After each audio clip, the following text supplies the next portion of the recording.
പശ്ചിമേഷ്യ ഇന്നൊരു അഗ്നിപർവ്വതത്തിന് മുകളിലാണ്. ഈ സംഘർഷങ്ങളുടെയെല്ലാം കേന്ദ്ര ബിന്ദുവായി നിൽക്കുന്നത് കേവലം 22,000 ചതുരശ്ര കിലോമീറ്റർ മാത്രം വിസ്തൃതിയുള്ള ഇസ്രയേൽ എന്ന കൊച്ചു രാജ്യമാണെന്ന് പറഞ്ഞാലോ.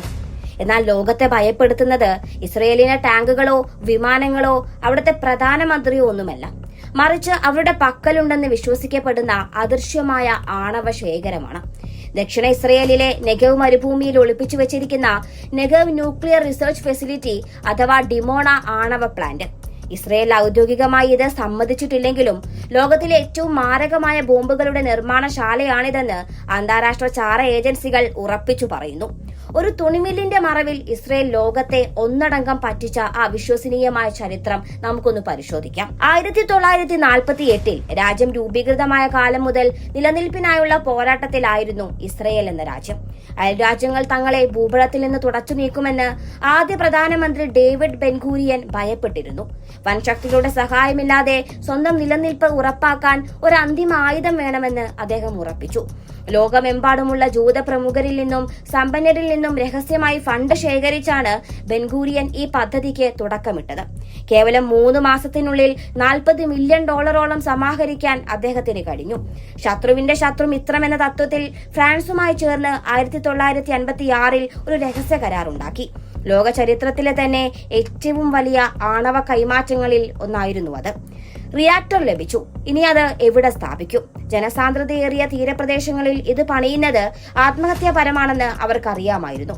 അങ്ങനെയാണ് വിജനമായ നെഗവ് മരുഭൂമിയിലെ ഡിമോണ എന്ന കൊച്ചു ഗ്രാമം അവർ തെരഞ്ഞെടുത്തത്. നിർമ്മാണം തുടങ്ങിയപ്പോൾ ലോകം ഇതറിയാതിരിക്കാൻ ഇസ്രയേൽ ഒരു വലിയ കള്ളം പ്രചരിപ്പിച്ചു. ഡിമോണയിൽ നിർമ്മിക്കുന്നത് ഒരു തുണിമില്ലാണ്. CIA ചോദ്യങ്ങൾ ചോദിക്കാൻ തുടങ്ങിയപ്പോൾ കടൽവെള്ളം ശുദ്ധീകരിക്കുന്ന പ്ലാന്റ് ആണെന്ന് പറഞ്ഞ് അവർ വീണ്ടും പറ്റിച്ചു. ഹൈഫ തുറമുഖത്ത് കപ്പിലിറങ്ങിയ പടുകൂറ്റൻ റിയാക്ടർ ഭാഗങ്ങൾ രാത്രിയുടെ മറവിൽ സൈനിക അകമ്പടിയോടെ മരുഭൂമിയിലൂടെ കടത്തിയത് ഒരു ത്രില്ലർ സിനിമയെപ്പോലും വെല്ലുന്ന ഒന്നായിരുന്നു.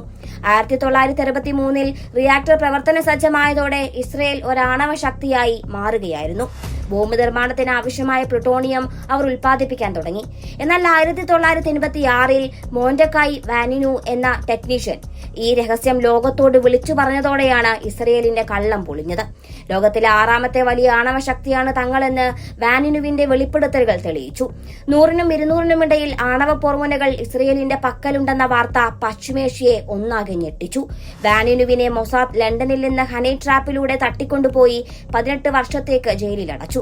ഇന്ന് ഡിമോണ കേവലം ഒരു ഗവേഷണ കേന്ദ്രമല്ല, അത് ഇസ്രയേലിന്റെ അന്ത്യദിന ആയുധപ്പുര കൂടിയാണ്. 2024ലെയും 2025ലെയും സംഘർഷങ്ങളിൽ ഇറാന്റെയും ഹിസ്ബുള്ളയുടെയും പ്രധാന ലക്ഷ്യം ഡിമോണയായിരുന്നു.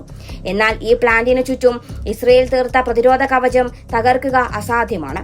ലേസർ ഡിഫൻസ് സംവിധാനങ്ങളും ആരോ 3 മിസൈലുകളും ഡിമോണയ്ക്ക് കാവലുണ്ട്.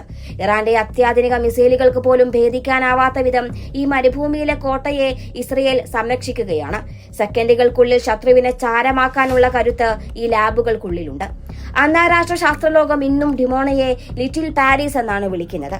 തുടക്കകാലത്ത് അവിടെ 100 കണക്കിന് ഫ്രഞ്ച് ശാസ്ത്രജ്ഞർ തമ്പടിച്ചിരുന്നു. അവർക്കായി പാരീസിലെ തെരുവുകളെ അനുസ്മരിപ്പിക്കുന്ന ലാബുകളും ഭക്ഷണശാലകളും അവിടെ ഒരുക്കിയിരുന്നു.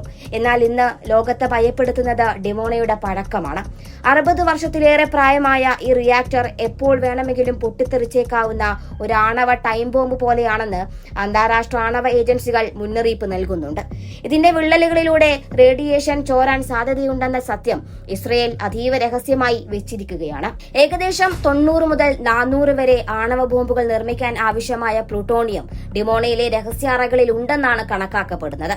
പശ്ചിമേഷ്യയിൽ ഇസ്രയേലിന് സൈനികമായ മേൽക്കോയ്മ നൽകുന്നത് ഈ പ്ലൂട്ടോണിയം ശേഖരം തന്നെയാണ്. ശത്രുക്കളുടെ ഏത് ആക്രമണത്തെയും നിമിഷങ്ങൾക്കുള്ളിൽ ഇല്ലാതാക്കാൻ തക്ക ശക്തി ഡിമോണയിൽ ഇസ്രയേൽ സമാഹരിച്ചു വെച്ചിട്ടുണ്ട്. ഇത് തന്നെയാണ് അയൽരാജ്യങ്ങളെ ഇന്നും ഉറക്കമില്ലാത്ത രാത്രികളിലേക്ക് നയിക്കുന്നതും. വികിരണം കുറഞ്ഞ എന്നാൽ പ്രഹരശേഷി കൂടിയ 3ാം തലമുറ ആണവായുധങ്ങൾ വരെ ഇസ്രയേൽ ഇവിടെ വികസിപ്പിച്ചെടുത്തു കഴിഞ്ഞു. അതെ, ഡിമോണ വെറുമൊരു കെട്ടിടമല്ല, അത് ഇസ്രയേലിന്റെ ആത്മവിശ്വാസം കൂടിയാണ്. നെവർ എഗെയിൻ, ഇനിയൊരിക്കലും ഞങ്ങൾ ഇല്ലാതാക്കപ്പെടില്ല എന്ന ജൂതജനതയുടെ ശബ്ദത്തിന്റെ പ്രതീകം കൂടിയാണത്. ആ രഹസ്യമാണ് അവരുടെ ശക്തി. പശ്ചിമേഷ്യയിൽ ഇനിയൊരു യുദ്ധമുണ്ടായാൽ ലോകം ഏറ്റവും ഭയപ്പെടുന്നത് നെഗേവ് മരുഭൂമിയിലെ ഈ കേന്ദ്രത്തെയായിരിക്കും. സ്വന്തം ജീവൻ നൽകിയും ഇസ്രയേൽ ഈ ആണവ കലവറയെ സംരക്ഷിക്കും. ശത്രുക്കൾ ഭയക്കുന്നതും ലോകം ഉറ്റുനോക്കുന്നതും മരുഭൂമിയിലെ ഈ നിഗൂഢ രഹസ്യത്തിലേക്ക് തന്നെയാണ്.